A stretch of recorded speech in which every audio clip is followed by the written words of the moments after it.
नमस्कार, मैं हूँ रचना और आज हम बात करने वाले हैं रामायण की। मैं सबसे पहले यह बता देना चाहूँगी कि इस वीडियो में जो बात की जाने वाली है वो किसी भी प्रकार से आस्तिक या नास्तिक दोनों लोगों के जीवन को प्रभावित करती है।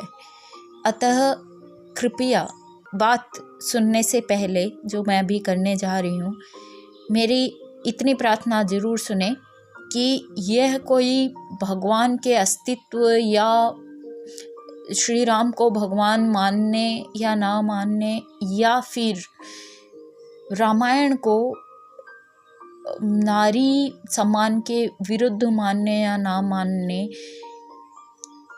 के विमर्श का विषय मैं यहाँ पर नहीं छेड़ने जा रही हूँ। वो आपके अपनी सोच विचार का विषय है, लेकिन मैं जो कहने जा रही हूँ वो हम सब के जीवन को प्रभावित करता है, क्योंकि जिस सोच से एक बड़ा तबका हमारे समाज का प्रभावित होता है वो सोच हमें चाहें या ना चाहें प्रभावित करती ही है, क्योंकि हम उसी समाज का हिस्सा हैं, हम उससे कटे होकर नहीं रह सकते हैं।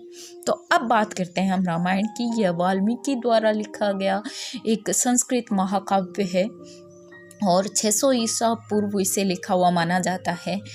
और आज हम रामायण के इतिहास या कितना सच है कितना झूठ है या ऐसी कोई बात नहीं करने जा रहे हैं। हम सिर्फ इसे एक महाकाव्य के रूप में देखकर, जो कि बड़े तबके के धार्मिक विश्वास का हिस्सा है, उस वजह से इसको हम देखने जा रहे हैं। और आज कोरोना काल के लॉकडाउन के वजह से यह सबसे ज़्यादा प्रचलित धर्म कथा हो गई है। लेकिन होता क्या है, आपके मेरे किसी के भी साथ हो सकता है, ये हम वही सुनना या समझना चाहते हैं जो हमें अच्छा लगता है या जो हम मानते हैं, लेकिन हम रुक कर ये नहीं सोचते कि हाँ, जो हम मान रहे हैं उस बात में भी ऐसी बात कही है जो हम फॉलो नहीं कर रहे हैं, जिसका हम पालन नहीं कर रहे हैं, या फिर हम जिस बात को नहीं मान रहे हैं उस बात में भी ऐसी बात कही गई है जिसको हम फॉलो करते हैं वाकई। तो ऐसा हो सकता है कि हम किसी कविता से या किसी किताब से या किसी इंसान से नफ़रत करते हों या उसको फॉलो नहीं करते हों, उसके बावजूद उसकी कुछ बातें अच्छी होती हैं। तो हमें चाहिए कि हम अच्छी चीज़ को सार को गहिरे थोता दे उड़ाए वाला काम करें। तो इसीलिए हमें रामायण अच्छी है बुरी है या राम अच्छे थे बुरे थे, इसके विमर्श के बिना इस चीज़ को देखने की ज़रूरत है कि जो चीज़ हमारे समाज के बड़े तबके को प्रभावित कर रही है उस चीज़ से हम क्या सीख सकते हैं वास्तविक जीवन में तार्किक आधार पर। वही मैं यहाँ पर बात करने जा रही हूँ। आपके अगर मेरे से अलग विचार हैं तो आप कमेंट बॉक्स में लिख सकते हैं। हालांकि उस समय के समाज का प्रभाव हमें रामायण में हमेशा दिखाई देता है, लेकिन फिर भी बहुत सारी ऐसी चीज़ें हैं जिन पर ध्यान देने से हम चूक जाते हैं और जो आज भी उतनी ही प्रासंगिक हैं जितनी उस समय में थी।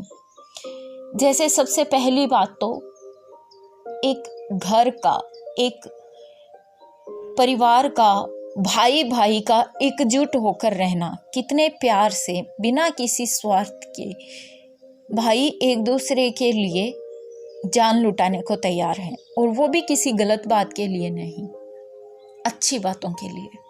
तो ये हमें आज भी सीखने की ज़रूरत है, क्योंकि अगर भाई भाई का दुश्मन नहीं होगा तो आधे झगड़े यूं ही मिट जाएंगे। दूसरी बात आती है जब वो गुरुकुल में जाते हैं तो सबके साथ समान व्यवहार किया जाता है। फिर गुरुकुल में जो समान व्यवहार की बात की गई है वो आज के स्कूलों में विद्यालयों में देखने को नहीं मिलता है। गुरुजी के कोई प्रिय छात्र होते हैं, इस आधार पर नहीं कि उनमें गुण है, लेकिन इस आधार पर वो प्रिय होते हैं कि वो भाई पैसे वाले माँ बाप के बच्चे हैं या किसी प्रतिष्ठित घराने के लोग हैं, या इस आधार पर, जो कि नहीं होना चाहिए। इसीलिए तो गुरुकुल में सबको भेजा जाता था, उसी समान चटाई पे सब सोते थे, वही सारे काम, सफाई, गुरुजी की सेवा, सब अपने काम खुद किया करते थे। किसी का कोई ऊंच नीच का भेद ही नहीं होता था। समान खाना खाते थे, समान भिक्षा लेके आते थे, खुद के घर से कोई भिक्षा ला नहीं सकता था। वो इसी वजह से, जैसे राजा राम को राजा दशरथ कहते हैं कि आप अपने घर से भिक्षा इसलिए नहीं ले जा सकते क्योंकि अगर आप अपने घर से ले जाओगे तो आप राजा के बेटे हो, आपको ज़्यादा मिलेगा, आपको कुछ मोहरें भी मिल सकती हैं, फिर वो आप गुरुजी को ले जाके दोगे तो गुरुजी आपसे ज़्यादा प्रसन्न हो जाएंगे। तो ये वो भेदभाव में तब्दील हो जाएगा, फिर बच्चे में हीन भावना पैदा हो जाएगी एक बच्चे में, और दूसरे बच्चे में अहंकार पैदा हो जाएगा।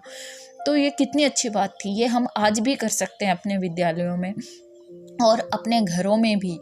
हम बच्चों को सिखा सकते हैं कि हमारे पड़ोसी अगर एक धन धान्य संपन्न हैं और एक निर्धन परिवार है तो दोनों से हम समान व्यवहार करें, दोनों से उनके धन की उपलब्धता या साधनों की उपलब्धता के अनुसार अलग अलग व्यवहार ना करें, बल्कि हम देखें कि कौन गुणी है, कौन सच्चा है, कौन अच्छा है, किस में इंसानियत के गुण ज़्यादा हैं, उसके हिसाब से हम उनका सम्मान कर सकें। ये छोटी छोटी बातें हैं दोस्तों, जो हम बचपन में अपने बच्चों को सिखाना बहुत महत्वपूर्ण नहीं समझते हैं, परंतु वो कालांतर में बहुत महत्वपूर्ण हो जाती हैं। और तब हम बहुत दिन बाद ये रियलाइज़ करते हैं, ये सोच पाते हैं कि ये वास्तव में बचपन में बदलने वाली बात थी, लेकिन उस समय हमने ध्यान नहीं दिया और बाद में बदला। ऐसे ही कुछ और बातें हम आगे आने वाले वीडियोस में भी करने वाले हैं। आशा है आपको ये चीज़ पसंद आई होगी।